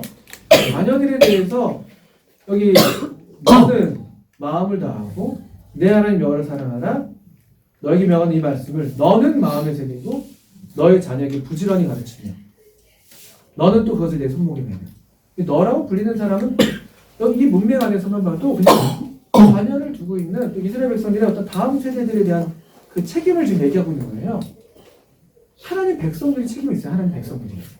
우리의 다음 세대에 대한 책임은 우리에게 책임이 있습니다. 일단 기성세대는 우리에게. 뭐 교회에서도 뭐 또는 우리 가정에서도 우리에게 책임이 있습니다. 그러니까 이게 1차적으로 하나님 백성의 다음 세대의 책임이 현재 그 하나님 백성의 기성세대의 책임이 있다는 게 큰 원리라고 말씀드리는 겁니다. 학교를 보내든 어디를 보내든 이 주체로서의 책임과 권한이 그 기성세대에 있다는 것이죠. 그러니까 교회 학교를 적용한다면요. 교회 학교에서 그냥 애들이 잘못하는 걸 보면서 애들 좀 이렇게 또는 우리의 청년들이 잘 못 자라는 걸 보는데 요즘 애들이 왜 저래 이렇게 말하면 안 된다는 거예요. 이 말씀을 따르면. 기성세대의 책임이라는 거예요. 기성세대의 책임. 이 공동체를 범위를 좀 좁히면요. 가정에서의 자녀 교육에 대한 책임, 그러면 이 앞선 세대의 책임이라는 그 원리가 있기 때문에 그냥 그대로 그냥 부모의 책임이에요. 아무리 강조해도 지나치 않습니다. 근데 우리 현실이 뭐 이스라엘 이 당시에는 뭐 이런 학교가 있지도 않고 항상 가정에서 아이들이 같이 있었으니까 이런 게 실제로 적용되는 게 어려움이 없었겠지만 오늘날 이게 왜 계속 강조를 드릴 수밖에 없냐면 우리 현실이 자녀들과 실제로 같이 하는 경우가 많지가 않거든요. 올라갈수록 그 청소년 자녀를 하루에 얼굴을 얼마나 많이 보실 수 있다고 생각하세요? 우리 학교 생활 했을 때만 떠올려보셔도 그랬습니다. 아침 7시 전에 학교 가셨잖아요. 아침밥도 드시는 분도 많은 거 하고 밤 12시 뭐 10시까지 야자하고 또 공부 좀 하셨던 분들은 그 이후에 또 독서실 가서 또 공부하시고 12시 1시 얼마나 볼 수가 없어요. 그러니까 우리 보통 그냥 실제로 이걸 안다고 할지라도 이거를 실천하고 적용할 시간이 확보가 되지 않습니다. 현재는. 그렇다고 근데 그럼 이 원리가 바뀌어가는 것이냐? 그렇진 않다는 거죠. 이 하나님 말씀이 그러면 대한민국 부모들한테는 어쩔 수 없어라고 예외를 두시는 말씀은 아니라는 것을 지금 말씀드립니다. 설령 우리 자녀가 지금 그런 어떤 그 학업에 지금 매진하면서 이렇게 실제로 자녀 양육의 어떤 실제로 이런 것들을 적용할 수 있는 시간이 없다 할지라도 이것에 대한 인식은 우리가 꼭 다 하고 계셔야 됩니다. 어떤 식으로든요. 그리고 그 인식을 따라서 또 반응이 또 어떻게든 나오시겠죠. 야, 너 너무 바깥에서 많이 보낸다. 뭐 일주일에 한 번은 집에 일찍 와라. 토요일날 몇 시도 몇 시까지 이럴 수도 있을 것이고 나도 아침에 적어도 아침만큼은 같이 먹자 이럴 수도 있을 것이고 저희 어머니 같은 경우는 제가 개인적인 말씀드려 죄송하지만 밥상머리 교육을 하셨어요. 저도 이제 6시 아주 일찍 학교를 갔어야 돼가지고 7시 전에 학교를 가야 되니까 뭐 밥을 먹는 건 마련을 하잖아요. 근데 항상 엄마들의 애정 밥이잖아요. 밥. 요즘엔 좀 달라지셨더라고요. 요즘엔 젊은 부모님들은 아침밥 안 차려주시더라고요. 남편도 안 차려주시고. 저희 때는 그냥 무조건 밥이었습니다. 그냥 문화상의 밥이 유일한 거의 애정의 자녀에 대한 애정과 또는 가족에 대한 애정이 거의 80% 이상이 있잖아요. 저희 어머니도 아침마다 그 시른 밥을 그냥 먹으러 하는데 그러면서 계속 어머니가 이런 걸 인식하진 않으셨겠죠. 자녀 교육의 책임이 나한테 이건 아니었겠지만 그 밥상머리에서 정말 잠언 말씀을 그날의 잠언 있잖아요. 우리 매일의 잠언. 정말 주문처럼 읽어주셨어요. 주문처럼. 귀에 하나도 안 들리는데 내 아들은 그럼 빠르게 읽는 거예요. 근데 하다못해 제가 드리는 말씀은 우리 어머님 어떻게 드리는 말씀이 아니라 어떤 식으로도 우리가 이 자녀 교육에 대한 책임에 있어서는 어떤 식으로도 회피해서는 안 되는 것입니다.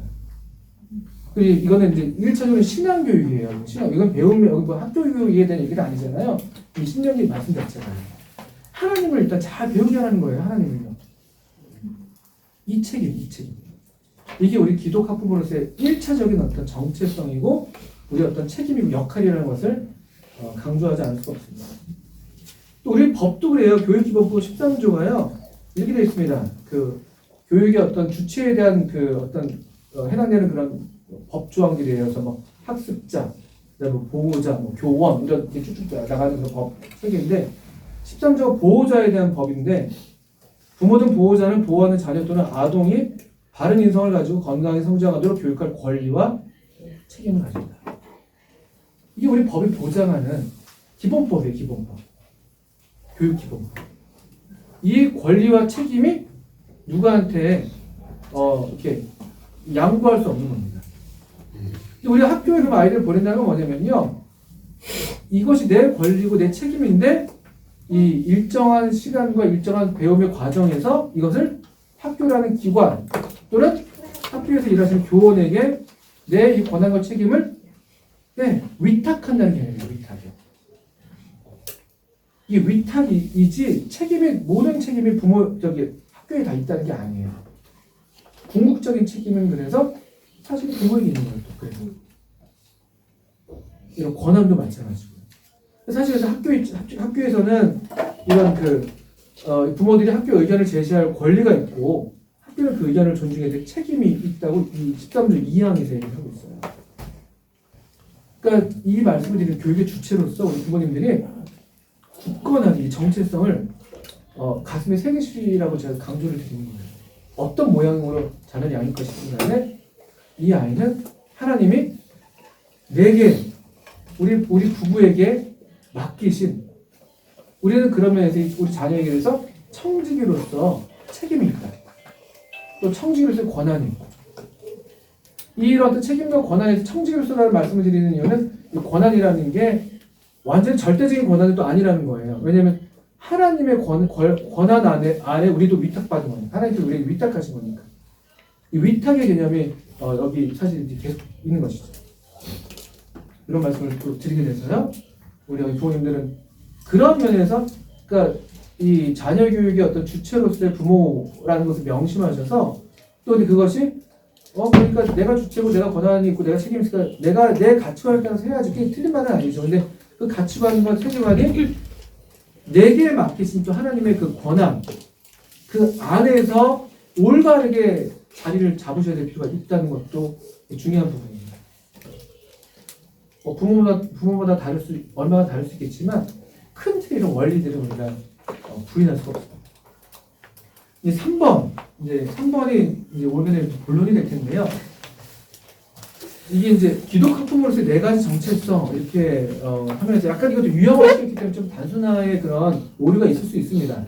이게 또 다 담아낼 수 없는 면들이 있고 또 이렇게 겹치는 부분도 있고 또 아닌 것도 있어요. 근데 편의상 MBTI랑 비슷한 거라고 생각하시면 돼요. 제가 INFP인데 INFP가 저를 다 설명할 수 없잖아요. 어떤 때는 저도 E고 막 어떤 때는 완전 막 그렇거든요. 그런 것과 비슷하게 생각하시면 돼요. 참고를 하시지만 근데 좀 시사점이 있고 제가 이걸 좀 도전드리고 싶은 부분이 있습니다. 기독 학부모인데 보통 4가지 정체성으로 유형을 한번 나눠보는 것입니다. 첫 번째는 기독 학부모. 작은 다음표를 기독에다 일단 붙여놨습니다. 조금 쉬운 말 하면 교회 봉사예요. 이게 제가 나쁘다는 말씀을 드리는 건 아니에요. 그냥 이런 유형으로 우리 한번 분류를 해볼 수 있다는 것이에요. 그래서 그렇게 말씀을 강조를 드리는데 이걸 제가 다 부정하고 그런 건 아닙니다만 이것이 정말 최선인가에 대한 질문들을 한번 해보실 필요가 있다는 것인데요. 이건 잘 아시겠죠. 기독교 신앙인으로서 성도로서 충실하게 교회 생활합니다. 근데 학부모로서의 역할에 대해서 별로 관심이 없는 경우도 있습니다. 또 그래서 학부모로서 자녀 교육에 대해서 어떤 특별한 성경적인 관점이 없는 경우들이 있어요. 교회 신앙생활 열심히 하시고 아주 이렇게 참 모범이 되는 교회 생활 하심에도 불구하고 자녀 교육에 대해서는 특별한 관점이 없는 경우가 있습니다. 실제로 많으셨죠. 이게 제가 틀렸다고 말씀드렸는데 우리 본인도 그랬어요. 어머니도 그랬어요. 나름대로 교육관이 없지는 않으셨겠지만 성경적인 자녀 교육관이라고 딱히 말씀할 수 있었을까? 이것도 다른 건 있습니다. 그리고 이제 보통 그래서 기본적으로 학교와 교육 문제에 대해서는 기본적으로 약간 이제 무관심한 학교에서 알아서 하겠지. 교육 현실에 대해서 그냥 교육 너무 큰 덩어리니까 이게 나랑 무슨 상관이 있으냐 내 새끼 그것만 잘하시는 거예요 사실 그렇죠. 보통 그 정도의 부모님의 어떤 유형이라고 말씀을 드릴 수가 있겠죠. 그래서 이런 분들이 이제 이렇게 보통 얘기하는 경우입니다. 학교에 가거나 학부모들 만나면 머리가 아파요. 저 학교 다닐 때도 별로 공부 안 했었고 학교 그냥 알아서 하겠죠. 또 세상 사람들 섞여서 막 얘기하는 것도 불편해요. 그냥 교회 와서 전도도 하고 기도하고 봉사하고 신앙생활 하다 보면 하나님 알아서 우리 아이 다 책임져 주시죠. 틀린 거 아닙니다. 제가 계속 좀 이렇게 제가 오해를 하실까 강조해 틀렸다고 말씀드린 건 아니에요. 또 많은 우리 그 부모님들이 또 이런 유형이 많이 속하는 경우도 상당히 많습니다. 우리 교회 안에서도요. 참 귀하시죠. 아주 순수하시고. 근데 어떻든 간에 그리고 주님 실제로 이 믿음대로 자녀들을 보통 책임져 주십니다. 아멘 안 하십니까? 실제로 책임져 주시더라고요. 교회 보면요. 이거 실제로 이거 잘 모르고 그냥 그 간절한 마음으로 기도하고 자녀를 기도하고 그 이상 할 수 있는 게 우리 또 많지 않으니까 또 그러면서 주님 주시는 그런 마음을 따라서 교훈을 따라서 신앙 양심을 따라서 섬기고 또 사랑하고 봉사하는 그런 가정의 자녀들이 대체로 주님께 정말 책임져 주시죠. 감사한 일이죠. 그죠? 감사한 일. 이런 유형이 어쨌든 있다는 걸 말씀드리는 거예요. 기독, 학부모. 그렇지만 교육에 대해서 어떤 특별한 관점이 있거나 그렇지 않는 것입니다. 주님께 다 맡게 되니까요. 두 번째는 기독, 학부모.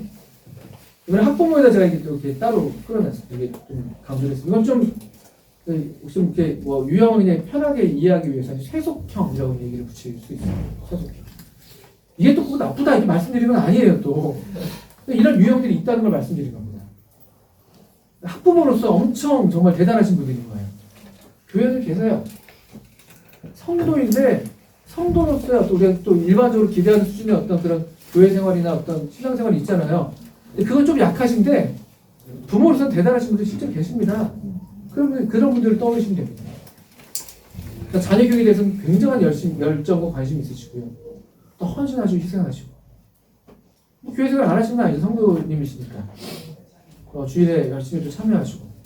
주일 집회 예배 다 드리시는데 자녀 교육에 대해서는 상당한 그 보통의 수준도 그렇거니와 또 그 이상일 때도 있고요. 상당한 열심과 희생을 하는 경우입니다. 그런데 이렇게 학부모의 역할에 대해서는 이런 어떤 학부모로서는 이렇게 열심히 다하시는데 아이의 어떤 교육이나 이런 걸 위해서 근데 실제로 성경적이고 기독교적 이해는 조금 약한 경우들 이렇게 말씀드렸어요. 좀 약한 경우. 그래서 보통 이런 부모님들이 하시는 말씀은 이제 그것도 이제 유형화했기 때문에 참고만 하시는데 한국에서 사는데 입시 어쩔 수 없지 않냐. 그리고 또 우리 현실에 대학 안 나오면은 좋은 직장 못 갔는데 어떡하냐. 또 그래서 우리 자녀의 행복을 위해서 또 이 현실에 살아남으려면 부모가 좀 앞장서서 좀 사회학습도 시켜줘야 되고 또 이렇게 좀 사교육도 뒷받침해줘야지 그게 그래도 내가 부모로서 할 수 있는 최선이 아니에요. 그걸 이제 안 하고 우리 아이한테 좀 미안한 마음이 든다. 또 다들 또 그렇게 하니까 다들 선행을 했는데 나만 그냥 그 적기 교육이라고 해서 그냥 그 시기에 맞는 교육을 하면은 이미 다들 앞장서 갔기 때문에 우리 애들은 뒤처지는 거 너무 우리 아이한테 미안한 게 아니겠냐 이런 이제 얘기들을 하시는 것이죠. 잘 하시는 거예요. 또 나중에 대학 못 가서 후회하는 것보다는 이게 잘 낫지 않냐. 고3이니까 일단은 고3이니까 유별나게 고3인들 또 교회 오고 막 신앙이 한다고 하기보다는 열심히 공부해서 일단 대학부터 가고 그 다음에 이제 아이가 자기 신앙에 대해 좀 더 선택하게 하면 되지 않나. 이런 얘기들을 하는 굳이 유형을 한다면 이런 유형이 있을 수 있습니다. 세 번째는요. 또 많은 경우가 이 기독 학부모 3번인데 이건 제가 작은 따옴표를 따로따로 했습니다. 기독 학부모 했습니다. 이건 근데 분리형이다 이렇게 제가 제목을 붙여놨는데 사실 제가 직접 붙인 건 아니고 이미 이런 연구가 되어 있어서 그걸 좀 참고를 하는 것입니다. 둘 다 강조해요. 이거는 이제 말 그대로 그 좋은 성도이신 거예요. 좋은 성도. 우리 교회 안에서 일반적으로 참 좋은 성도로서 모범적인 교회 생활도 하고 신앙생활도 하시는 부모님 그런 성격이 계시잖아요. 또 그러면서 좋은 부모세요. 자녀를 또 최선을 다해서 자녀의 그 교육을 위해서 또 학습을 위해서 최선을 다해 주시는 것이죠. 그런데 요점은 뭐냐면 둘 사이가 이렇게 분리되어 있는 것이죠. 연결되어 있지가 않은 거예요. 이거는 이 영역은 이것이고, 그러니까 공부는 공부 영역이고, 이건 신앙의 영역과 다른 것이야. 또 신앙은 신앙이고. 약간 이원론적인 어떤 그런 생각의 유형이에요. 그래서 열심히 이쪽 저쪽 다 잘하시는데 무엇이 기독교적인 자녀 교육인지 또 그런 기독 학부모로서 정체성과 역할에 대해서는 사실은 정확하게 알지는 못하는 경우들. 또 기독교인이면서 학부모인이라고 말씀드렸지만 전혀 진정한 의미에서 기독 학부모라고 말씀을 드리긴 좀 어려운 경우라고 말씀드릴 수 있습니다. 이게 이제 하나 흥미로운 조사가 있는데요. 제가 이제 여기 책자들이 많이 참고하는 그 기관이 있어요. 기독교 학교 교육연구소라는 연구소가 있습니다. 교계 여기 이제 주로 그 장신대의 박상진 교수라는 분이 이제 주로 주관하셔서 연구소를 한 20년 가까이 해오고 계시는데 여기서 재미있는 연구들을 많이 해요. 그래서 이제 실제로 교회 다니는 분들한테 설문조사를 하는 거예요. 설문조사를 교육에 대해서. 근데 어떤 모양들이 많이 나오냐면 이 기독 학부모 불량이 상당히 많다는 걸 좀 하나 말씀드리는 것인데요. 설문조사 중에서 잠시만요. 찾아보겠습니다. 알겠네요. 이 교회 다니시는 우리 성도님, 우리 같은 그런 부모들을 설문조사했더니만 우리 자녀 교육의 목적은 뭐냐? 하나님의 영광을 위해서. 어떤 종교적인 어떤 신앙적인 목적을 보통 답변을 많이 고릅니다. 근데 또 다른 이제 질문이 뭐냐면요. 우리 자녀가 어느 정도 교육 수준이면 좋겠니? 희망 교육 수준. 어떻게 나올 것 같습니까? 일반 비종교인, 비기독교인의 그 기대 수준보다 훨씬 높게 고학력을 추구해요. 이거 뭐 나쁜 건 아니에요.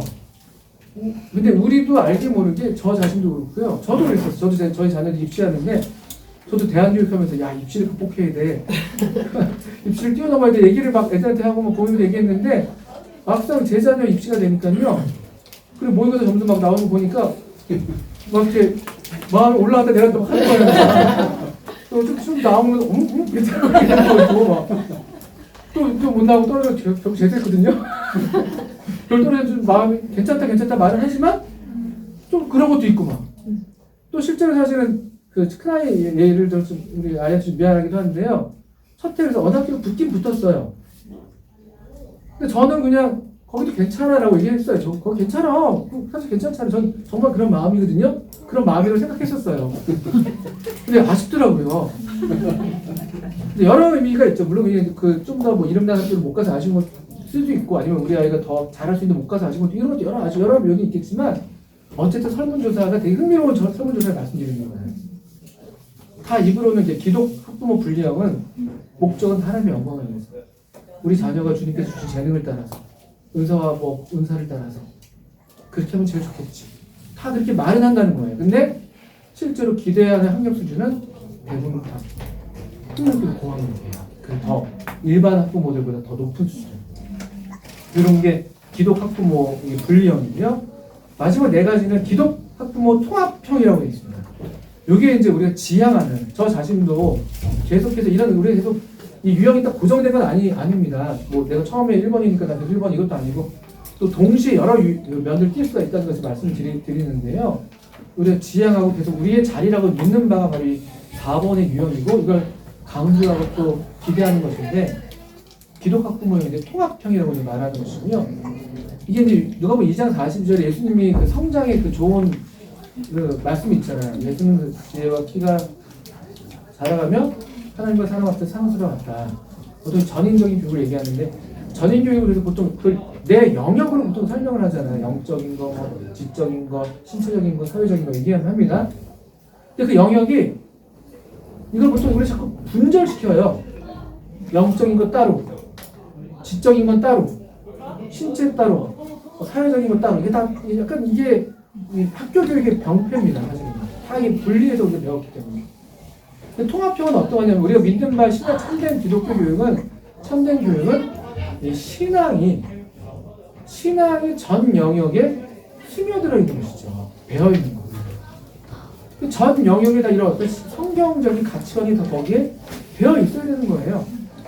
그런 어떤 원론적인 말씀이 있을 수 있겠지만 그러면서 기독이 학부모에 스며 있고 또 그럴 때 기독이라는 이 신앙 영적인 어떤 그런 커다란 가치 안에서 학부모의 의미, 올바른 의미가 이제 제대로 서게 됩니다. 그래서 교육에 대한 기독교적 이해가 있고, 근데 기독교적 이해라는 건 정말 바른 교육이 뭘까? 성경적으로 자녀를 양육한다는 게 뭘까?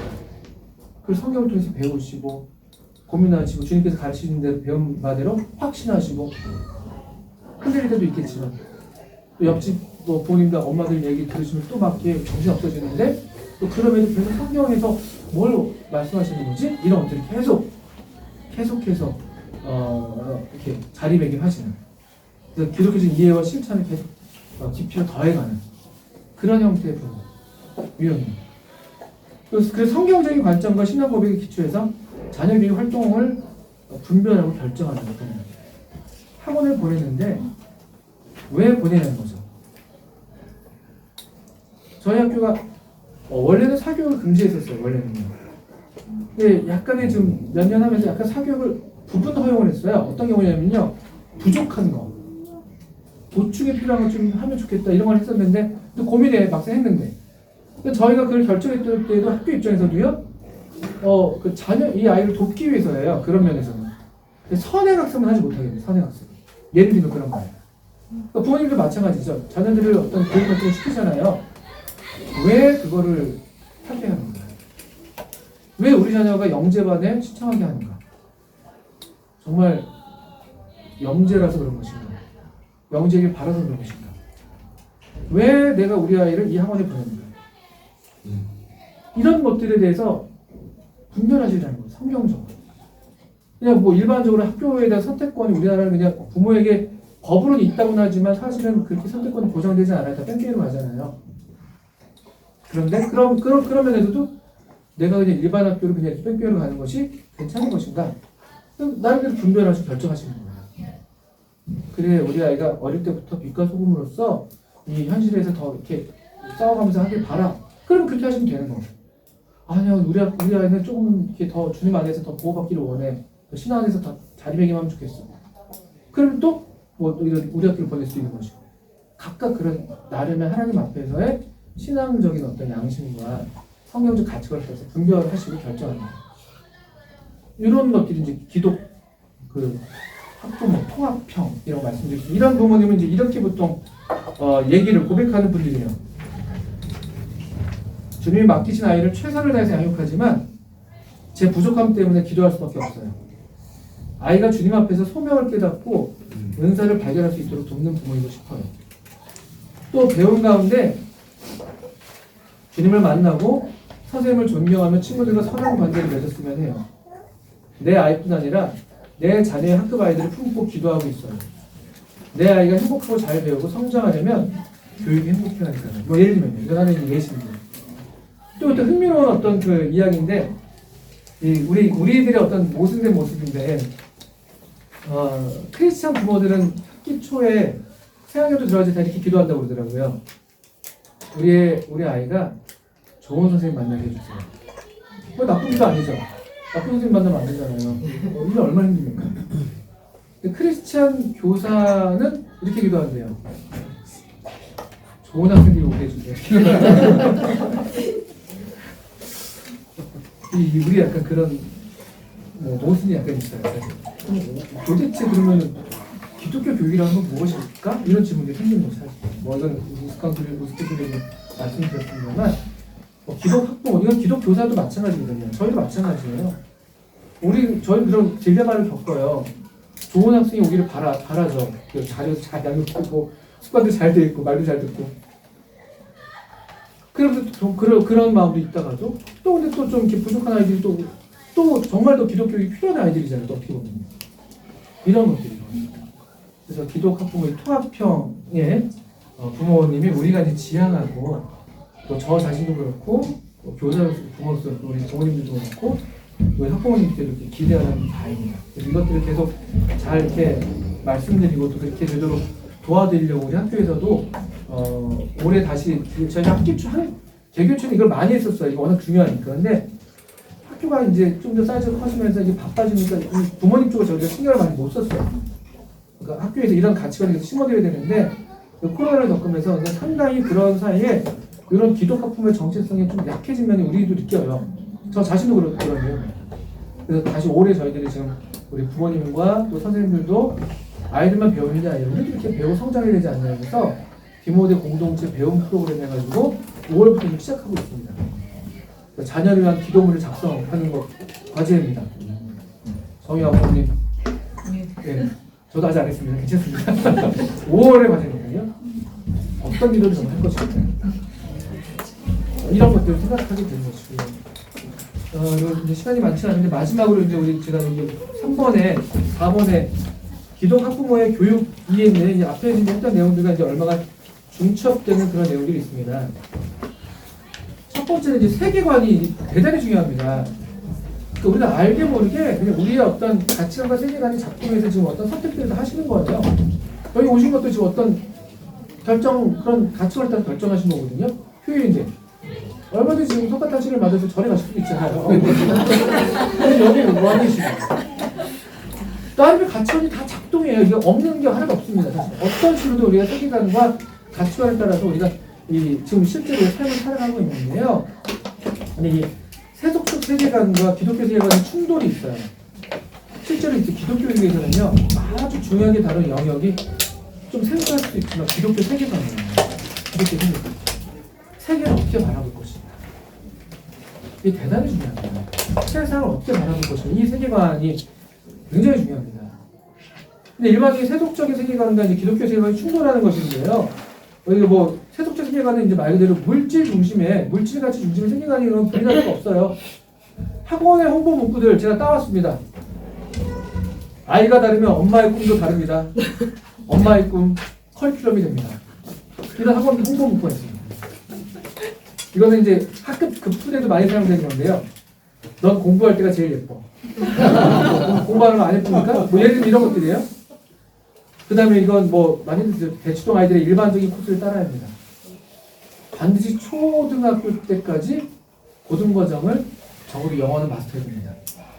이거는 아주 일반적인 얘기예요. 학원에서 학원 상담을 가면 제일 먼저 듣는 얘기가 혹시 상담 받아볼 수 있습니까?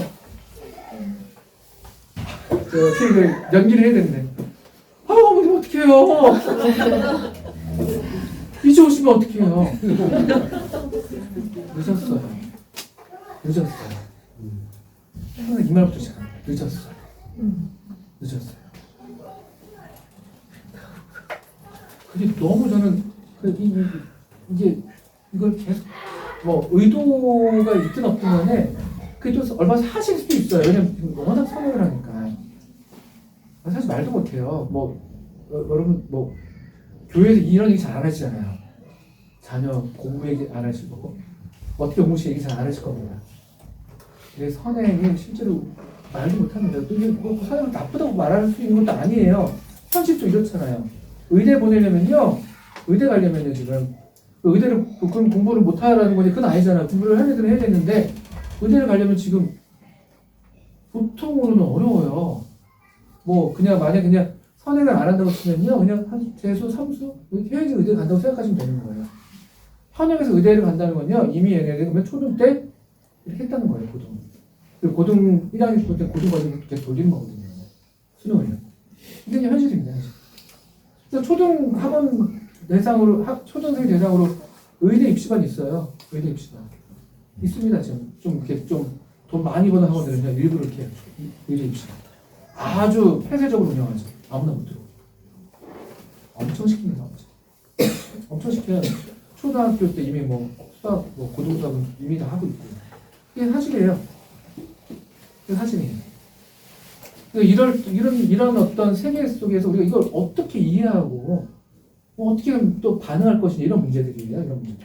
현실을 말씀을 드리는 것이고, 또 그렇다면 또 그럼 만약에 우리 아이가 의대를 정말 가고 싶어해. 그게 정말 소명이고 은사고 관심사야. 그럼 그럴 때 우리 또 어떻게 부모를 도와야 될 것인가 이런 문제도 있습니다. 이건 뭐 정해진 게 아니에요. 아이마다 다 다르기 때문에 저도 뭐 이렇게만 또 해야 된다 이런 말씀 드리는 건 아닙니다만 근데 어쨌든 세계관의 측면에서 예비 중일 수학 정시대회 예비 엄청 많잖아요. 예비 꼭 예비를 시켜야 되는 거예요 지금요. 그러니까 적기 교육이 없어요 거의. 학교는 공교육은 적기 교육을 원칙적으로 얘기하고 있잖아요. 그 시기만의 교육이 얘기지만 사실은요 학교는 이미 다 선행학습을 인정하고 있고 그냥 그것을 전제하면서 교육을 해나가기 때문에 교육이 계속 이제 비현실화 되고 있는 거예요. 학교 교육이요. 비현실화. 그리고 학교 구성원 안에 너무나 다양한 애들이 이제 섞여 있는 거죠. 벌써 선행을 이만큼 하고 있는 애가 있고요. 적기는커녕 또 이제 이 교육 손실이 큰 애들이 있잖아요. 가정 환경이든 뭐 때문에 아예 이 적기 교육을 못 받았던 애들도 많거든요. 그게 섞여 있으니까 학교를 지금 어떻게 할 수가 없는 거예요. 그런 이제 어려움들이 있습니다.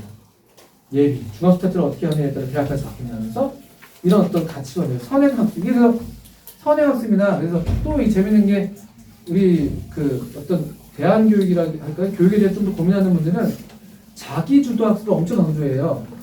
결국 인생을 얘가 살아가야 되잖아요.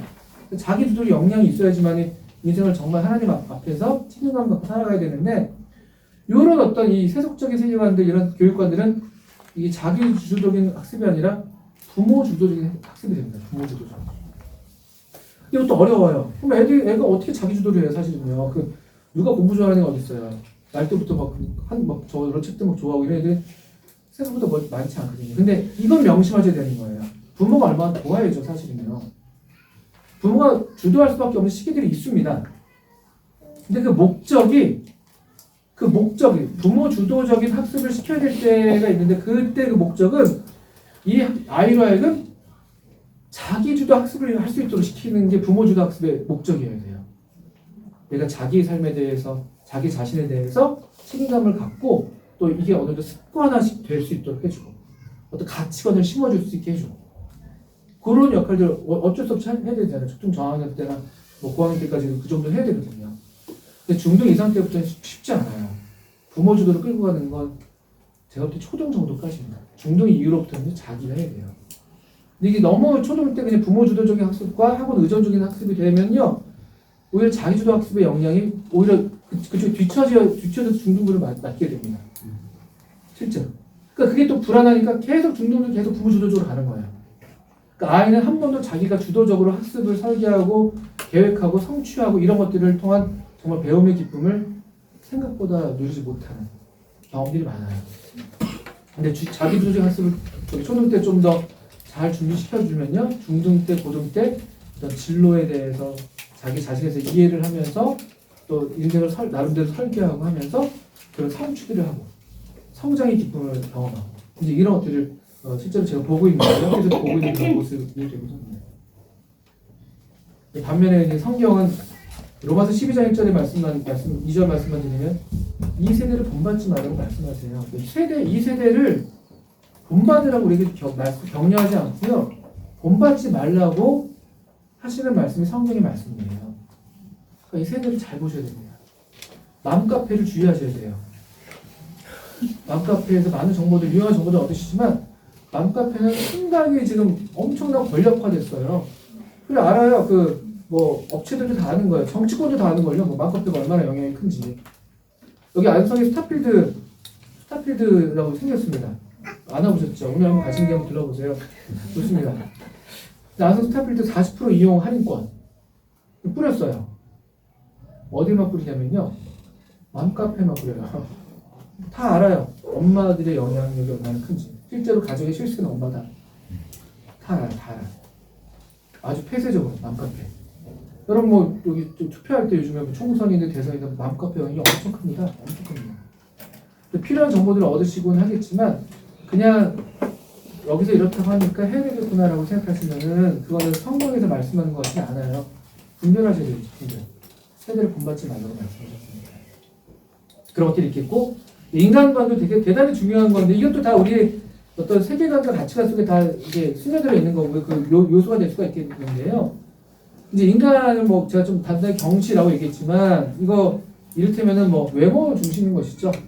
그리고 또 그냥 계급화시키고 우리 한참 유행하는 그런 말들 뭐 금수저니 투자니 뭐 이런 것들 그냥 그 가정 배경 환경을 그냥 딱 인간을 고정시켜 버리는 거예요. 뭐 그게 뭐 현실이든 사실이든 그렇지 않더라도 또 외모 중심의 평가가 상당히 많이 돼요. 그래서 이게 이 중고등이 문제가 돼요. 실제로 학업이랑 이게 다 만나면 이게 학부모가 그래서 중요한 거예요. 학부모로서의 정체성이요. 초등학교 때 애들한테 설문조사하면요. 행복의 조건, 행복의 요인. 초등생들이 뭘 제일 많이 얘기하겠습니까? 행복의 요인. 어린이들은 정말 순수해요. 괜찮아요. 가족이에요, 가족. 가족 중요합니다. 또 친구. 그래서 어린 초등 때까지만 해도 그래도 이런 어떤 약간 이제 관계적인 그런 요인들 이런 것들이 상당히 큰 요소로 행복의 요인으로 작용해요. 근데 중학교 이상 되면요 행복의 요인으로 제일 많이 얘기하는 게 뭔지 알아요? 너무 뻔하죠? 돈이랑 성적이에요. 돈 엄청 큰 돈. 애들 돈 엄청 커요. 초 6대부터 정도. 그 인간 중심 어떤 관계 중심의 가치관에서 점점 이 물질 중심이고 이런 가치관으로 지금 이렇게 인간관이 그렇게 변하는 거야. 아, 돈이 있어야지 사람 대우 받는구나. 이렇게 알아요. 그 어디서 보고 배우겠어요, 사실은. 학교에서 아무도 그렇게 안 가르쳐요, 선생님들이. 우리 사회가 그렇게 보여주고 있으니까 그런 거예요. 돈이면 다 되는. 또 돈을 누가 잘 버나 봤더니만 좀 고학력이 그래도 잘 버는 거 같네. 그러니까 배움의 목적도 좋은 학교 가서 좋은 뭐 그것도 이제 저기서 성립하지 않는 공식이 되어버리는 시대가 많긴 합니다만 좋은 대학 가서 좋은 직장 가서 돈 많이 버니까 이게 행복 요인으로서 가장 큰 요인으로 지금 조사가 되고 있어요. 중1 때 학생들 제가 수업할 때 엄마의 누나의 강변설자 시 가르칩니다. 아십니까 그 시? 김소리 유명하시잖아요. 노래도 있고. 그래서 그 시 얼마나 자연의 아름다움. 뚜레는 반짝이는 금머리 빛 뭐죠? 뒷문 밖에는 가리핀 노래. 엄마의 누나의 강변설자. 열심히 가르쳤어요. 근데 문제가 나와요. 학습 활동에. 뭐 그 학생들에게 여러분이 살고 싶은 곳은 어딘가요? 질문을 하는데 와 놀라워요. 중1 남자였어요. 대치동 타워 뭐 아시죠? 무슨 뭐 있잖아요. 타워 딱 나와요. 또 강변 살자니까 맞아요. 강변이 집값이 비싸요. 이런 얘기해요. 애들이요. 강변 엄청 한강 조망권 장난 아니거든요. 거기 아시잖아요. 조망권만 해도 그렇게 돼 있어요. 너무 애들 탓을 하는 게 아니에요. 그러니까 이런 가치관으로 지금 이렇게 변해 있기 때문에 이런 인간관 이런 것들에 대해서 우리 부모님들은 어떤 그런 관점을 가져야 되냐. 기독 학부모로서는요. 이 기독교적 어떤 그 인간관, 인간 존중이라고 제가 그냥 간단하게만 써놨습니다만 특별히 중요한 건요. 이게 참 어렵습니다만 저도 어렵더라고요. 자녀를 실제 키워보니까 기대대로 안 되니까. 하나 중요한 건 뭐냐면요. 그러니까 얘가 그냥 인간으로서 가치가 있다는 거. 그게 생각보다 어려워요. 얘가 그냥 하나님의 형상으로 충분히 가치가 있다는 인간 존엄, 기본적인 존엄. 그게 제가 그거를 지켜주지 못할 때가 많더라고요. 인간 이하 취급을 저도 모르게 하고 있고. 제 자식, 아까 사무엘상 30장을 제가 이해하거든요. 부모의 마음에 그런 게 있잖아요. 그것도 크고. 또 하나 또 중요한 건 또 어려운 게 뭐냐면요. 이게 알면서도 안 되는 게 뭐냐면 다 다르다는 거죠. 다 달라요. 실제로 많은 연구가 학업이 이제 학교니까 학업을 강조할 수밖에 없는데 공부에 많은 요소가요. 어떤 요인이 큰지 아십니까? 물론 환경적 요인도 대단히 크다고 또 얘기 실제로 인터뷰도 나오는데 실제로 유전적 요인이 많이 큽니다. 유전적 요인. 그러니까 그 부모 탓을 드리는 게 아니라 뭐 그런 건 아니잖아요. 그거 유전된다기보다는 뭐 이렇게 타고 난다는 게 좀 상당 부분의 영향이 큰 것도 사실이에요. 어느 이상은 그 요소가 커요. 어느 이상은요. 어느 정도까지 그래도 하는 면이 있어요. 그 영역, 그 수준이 있는데 그것도 이제 아이마다 달라요.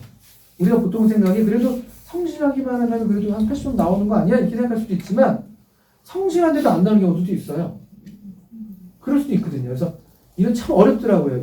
내가 너무 아이를 단정하는 건 아닌가? 내가 우리 아이를 너무 과소평가하는 거 아닌가? 이런 염려도 있고 또 지나치게 과대평가하는 거 아닌가? 이런 염려도 있고 근데 그렇지만 어쨌든 우리가 꼭 아셔야 될 거는 우리 아이만의 독특한 면이 있다는 거. 다 다르다는 거 꼭 아셔야 돼요. 생각보다 어렵습니다. 그리고 현재와 미래 장차 개발하리라. 요한복음 1장 42절에 나오는 거예요. 우리 자꾸 현재만 보는데 미래를 볼 수 있는 하나님의 은혜가 어떻게 이 아이를 양육시키시고 변화시킬 수 있는지를 기대하는 그런 미래를 보는 그런 어떤 인간관. 마지막 지식관인데요. 지배적 지식과 관계적 책임적 지식 이렇게 제가 소제목만 붙여놨는데 제가 맞춰야 되겠는데 이게 이제 중요한 학교 교육도 그렇고 부모님들도 그렇고 학부모로서 교육을 실제로 결정하는 건요 사실 지식관이에요. 지식이 뭐냐, 지식이라는 것을 어떻게 이해되냐 이게 사실 실제 교육을 결정하는 게 맞습니다. 교육 과정도 결정하고 교육 내용도 결정하고 교육 방법도 결정하고 실제로 학교 입장에서 교육 입장에서 그런데요. 여러분 그 아는 것이 힘이다라는 말 들어보셨잖아요. 이게 일종의 교육 그 지식관이에요. 지식관. 이게 이제 힘으로써 지식을 이해할 것이냐, 힘, 어떤 권력으로서 지배하는 형태의 어떤 우리가 실제로 그런 게 있거든요. 그렇게 이해할 것이에요. 지식을. 아니면은 기독교적 이해는 파커 팔머라는 아주 훌륭한 기독교 교육학자가 이런 얘기를 했어요. 참된 배움이라는 것은 살아가는 과정이다. 살아가는 과정. 그래서 우리 아이가, 우리의 자녀가 정말 잘 배우고 잘 안다고 한다는 건 얘가 더 사랑할 수 있는, 더 사랑할 수 있는 사람이 되는 거예요. 다른 사람을 더 섬기고 사랑하면서 책임지게 하는 거. 그 진짜 알면 그래서 사랑으로 이어지게 되고 사랑하면 그래서 책임과 헌신이 뒤따르게 되잖아요. 이런 어떤 기독교적인 지식관. 이건 아주 중요한 부분인데 이제 시간이 다 됐기 때문에 이 정도까지밖에 말씀을 드릴 수가 없습니다만 최근에 일어난 이 극단적인 사건이라서 눈에 띄지만 최근에 아주 비극적인 사건 하나 있었어요. 여러분 그 의대생 청년이 수능 만점자 출신의 의대생 청년, 제가 살고 있는 지역 동네 출신 새마고더라고요. 오산 새마고. 오산 주민이시거든요. 저도 오산 주민인데 너무 안타까워요. 근데 그 친구가 홧김에 여자친구를 그렇게 했단 말이에요. 이유인즉슨 뭐예요? 왜 그랬대요? 헤어지죠. 사랑을 못 배우는 아주 극단적인 얘기긴 합니다만 아주 똑똑한 학생이고 아주 잘 배운 학생을 말할 수 있는데 참된 의미에서 이런 지식 알아서 정말 사랑해서 희생하고 섬기고 그게 아니라 이게 뭐 그 친구가 그랬다고 말할 수 없지만 지배하는 거예요. 오늘날의 이 지식관이 그냥 아는 것이 힘이다. 권력과 결탁돼요. 지배하고 영향력을 끼치는 이게 이제 좋은 영향력이면 다행인데 그렇지 않은 경우도 상당히 있기 때문에 그 방향을 그래서 지배라는 게 정말 성경적인 의미에서는 돌보는 거잖아요. 창조 명령에서 주셨던 것처럼요. 땅을 정복해라, 땅을 다스려라. 그런 종류의 정말 사랑하고 섬기는, 헌신하는 책임 있는 그런 지식, 관계적인 지식, 관계를 맺고 또 그래서 관계에 책임을 지는, 헌신하는 그런 지식.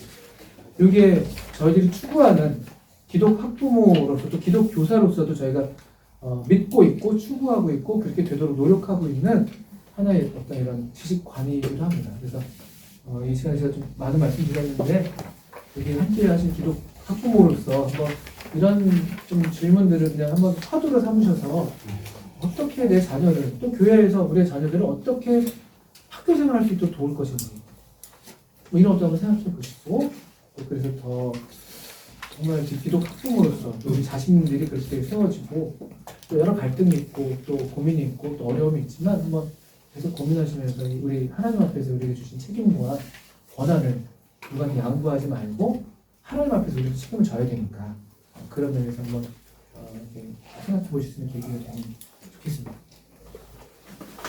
제가 너무 많은 말씀을 드렸습니다. 기도하고 짧게 기도하고 말씀드리겠습니다.